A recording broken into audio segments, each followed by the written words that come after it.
Hello and welcome to the channel. If you haven't done so already, make sure to like and subscribe. I appreciate that so much. Now let's go ahead and talk about this. I actually have to remake this video because there was some inconsistency in some of the information that I was getting. Now this is the Polestar 3, debuted a few days ago. I'm a little late, apologize, busy. So anyway, we're gonna break it down, how much range you're getting, price, as well as specification, charge time, and all that good stuff. So let's go ahead and do that right away, and I'll try to make this video as quick as possible and painless as possible. Unless you like pain, then you're gonna get it. Now, the inconsistent information that I was getting was from Car Scoops. Obviously, they're saying the Polestar, the price is correct, but when it comes to the range, that is incorrect. The Polestar actually comes with 300 mile range, or up to 300 mile range, and then if you opt for the performance version, then you're going to be getting about 270 mile range. Now, when it comes to the Polestar 3, it's taking the same platform as the Volvo XC90 Recharge, and that one starts at 71,900, comparing to the Polestars with this astronomical price of 84,000. But that's not really that crazy amount of money, but that's way more out of my price range and a lot of people's price range. That's why when you are in the market for EV, I suggest you guys wait a little bit longer, because there's more competition that are coming, and there's more companies that's also going to be making, EVs as well too. VinFast, the Vietnamese company, is making EVs. Honda's making EV.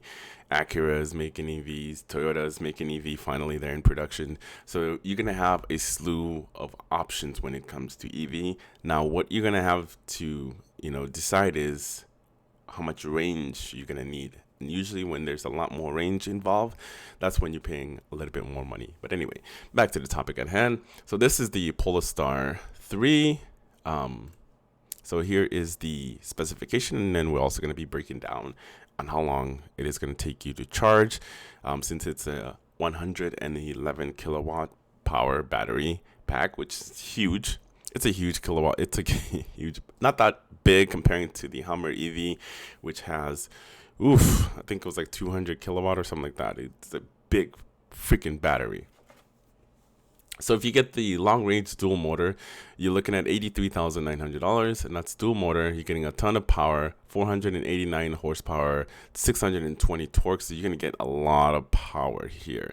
Now the differences between this one and the performance is about a $6,000 difference, but you're only getting about 51 more torque and a lot more horsepower, but it still has a top speed of about 130. So it's not that any better. It's not going to run faster than the base model, I guess. The price that they're asking for is a little bit steep for my liking, but it is what it is. It has 111 kilowatt.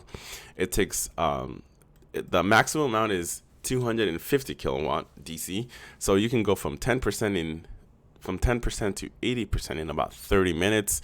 Now this isn't really realistic, because majority of the AC chargers that I've ran into, they are they're much less. They're literally like a 7.2, a 5.4, or whatever they are. So that takes extremely long time. So if you're going from 0 to 100, you're looking at about 14 hours to 15 hours, especially if you have that slow. Even if you have a level 2, depending on how much it puts out, it's going to take you a lot longer if you're going from 0. That's why you always want to keep it at like 20% minimum, and then you can go from there, and getting to that 80% is where the sweet spot is. But every car manufacturer is different. They may set it to 80 or 90%, whatever it is. That's what you're supposed to do. That's where you're supposed to have it at if you want to conserve your battery for the long term. All right, so we're gonna go ahead and check out some of the interior photos. We talked about the spec, we talked about the charging, we talked about how big the the batteries are. And like I said, this is just if you decide to go this route right here, which is kind of like the same platform that it's using, and you can save a little bit of money, just a little bit though, not too much though. Let's just select the retailer and seeing what the build is. So when you're coming to this one, my goodness, there's a lot of choices here. Actually, these are the ones that are already built and they're ready. XC90. Let's see. Let's do front wheel. Oh, none available. There's none available. Now, when you go to the configuration page, let me go ahead and make this full. And you're going into the configuration page. Now, most car makers, every car maker is different on how they decide to offer their colors. Now, Polestar is a little bit greedy, in my opinion, because you get the base color, magnesium, and then everything else you have to pay about $1,300 for. So if you want a white Polestar, or snow, you have to pay $1,300. You want thunder? You want the thunder? Gotta pay $1,300. You want the Jupiter? $1,300. Fork it up, mofo. You want this nice, luxurious vehicle? Gotta fork it up, Dad. Gotta fork it up. Now, when it comes to interior, you got two choices. You can go with this or that.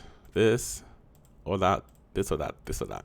But if you want even better upgrade, I think these are the materials definitely look better, much better. But that's a huge add-on. It's about $5,500.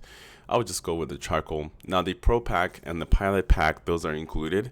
The Pilot Assist or Park Assist Pilot head-up display and more. Let's go see what's the and more. So you get the head-up display, Pilot Assist, so that's for your safety features and all that good stuff, so that's included.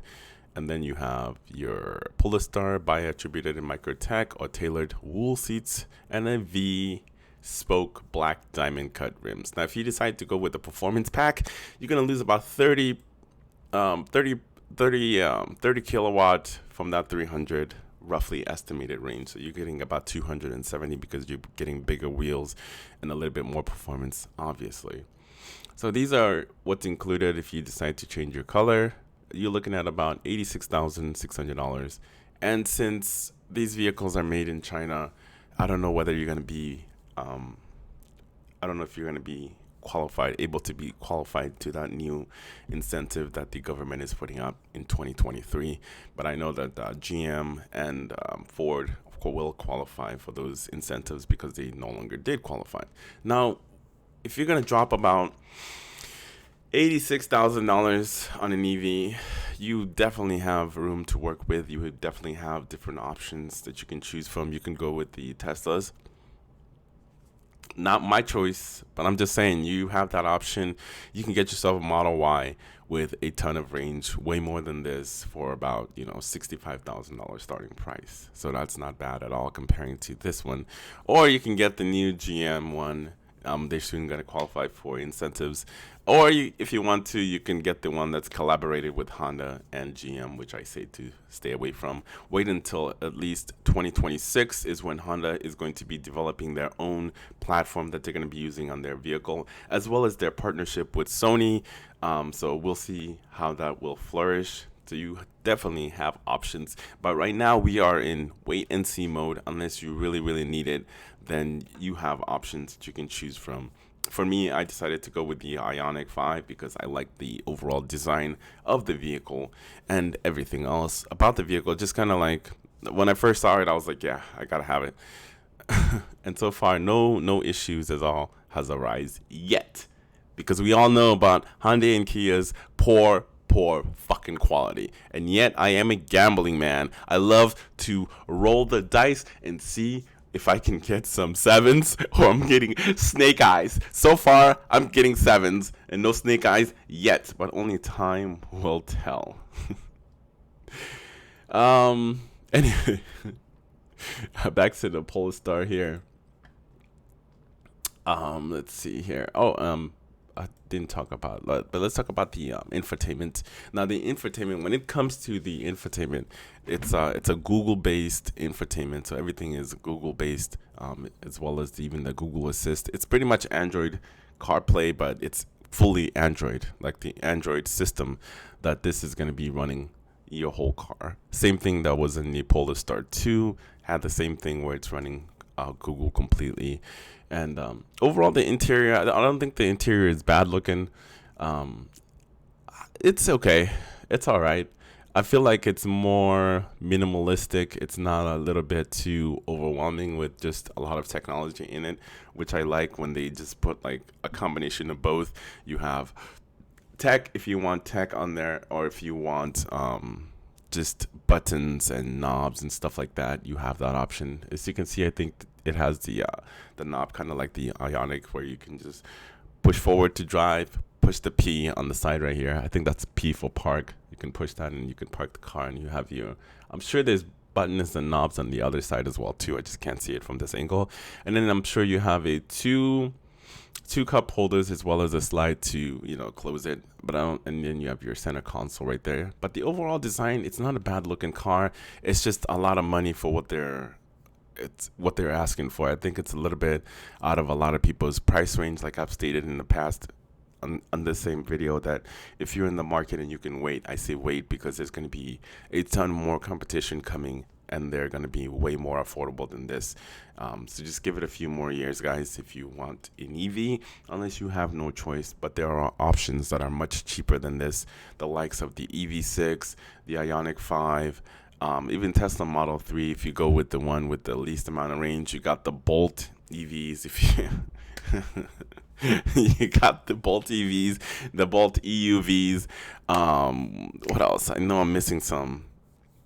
Oh, the Nissan Leaf as well too. So you have options, and those are the cheaper segments of EVs that are somewhat affordable. You know, but it's still gonna run you about, you know, 50 to 60 grand roughly, depending on your options. Unless you go with the Bolt, then you're looking at around like $30,000 to $40,000 for that vehicle. But anyway, overall styling, exterior wise, I love it. I dig the whole panoramic roof. I like the lighting on the backside. Only time will tell on how well these cars will hold up over the years. But anyway, I don't want to hold you up any longer. If you have comments, leave it below, and let me know what your thoughts are of this Polestar 3. Are you gonna get one? Do you want to get one? I don't know. I can't afford it, but definitely, especially for that 84,000, you're looking at about R1S price, you know, which is just, yeah. But anyway, I'll see you guys in the next one.